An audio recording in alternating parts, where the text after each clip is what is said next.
All right, let's talk about the Atlantic Division and the Buffalo Sabres. They've got the first seed, and they'll be taking on the Boston Bruins. Yes, I love this series. This is a classic series. I just remember in the late 80s, you had the Boston Bruins. You know, they had Cam Neely, Craig Janney.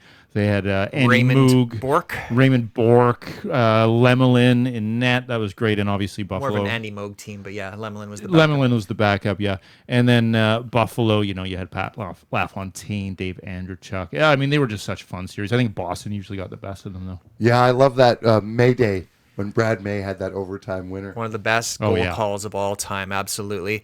Yeah, it's funny. This is one of those changing of the guards series where Buffalo is the young up-and-comer, and Boston's trying to hang on to that glory from a few years past and maybe make one more run. But in Buffalo, after 14 years of waiting, what are the keys for the Sabres to make the most of this moment? I think they really need to make the most of the advantage they have with size at defense. I mean, this is the biggest defense in the entire NHL. They're going to be very scary to play against, and I think they really need to make life difficult for David Pastrnak and the other offensive talents that the Boston Bruins have. Yeah, I think that's a big one. Yeah, they added so much beef at the deadline. Obviously, Logan Stanley and Luke Schenn coming in, adding to that lineup of behemoths. But beyond that, I think that even at their skill forward positions, you've got a lot of size and strength. You could look at a guy like Tage Thompson, who's an absolute monster.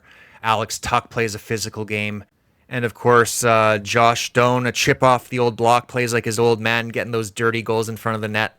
I think that Buffalo has a lot of ways to hurt you. And Boston, although they have one of the best goalies in the game, do they have the depth to handle the wave of attacks Buffalo will be bringing? Yeah, I mean, the one thing I would say with this physical game that Buffalo brings, they got to be careful to stay out of the box. They're going to be pumped. They haven't been in the playoffs for a long time. A lot of these guys are going to be on edge. Hopefully they can stay calm, stay cool, and stay collected.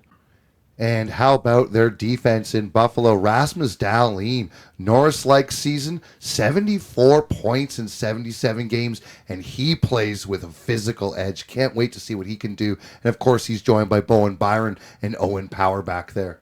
Yeah, no, that is an embarrassment of riches on the blue line. I think the biggest fear for them has to be the goaltending, though. What can Ukko-Pekka Luukkonen do in his first playoff appearance? Yeah, another guy who's new to the playoffs here. He could have his own jitters. We'll see about that. Sometimes young goalies come in and do surprise, though. Yeah, behind him, Alex Lyon actually missed the last part of the regular season. Sounds like he should be ready to go. If he's not, Colton Ellis, not a bad third-string goalie, had a shutout down the stretch. But if we're getting to the point where we're talking about Colton Ellis, that's when Buffalo's in some trouble. Yeah, hopefully we don't see those guys for Buffalo's sake. And what about the Boston Bruins? What do they bring to the table? Well, they bring one of the best forwards in hockey to the table. David Pastrnak is the best player in this series, and he's going to have to lead the charge offensively. Yes, 4 seasons in a row of 100 points for David Pastrnak. Of course, he's joined by his partner in crime, Morgan Geekie, who has emerged as another offensive dynamo. But beyond that, that's where the questions start to creep in. Can they get the secondary contributions from guys like Pavel Zacha, Elias Lindholm, Victor Arvidsson as well, who does have quite a bit of playoff experience, will be important.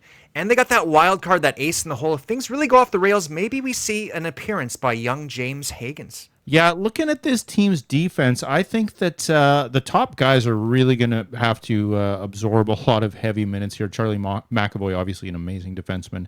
Hampus Lindholm also.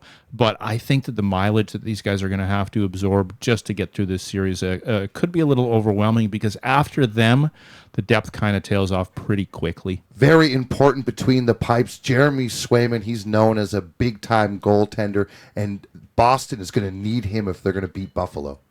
Yeah, he's going to have to steal at least a couple of games in this series, preferably one early, to get that doubt creeping up on Buffalo.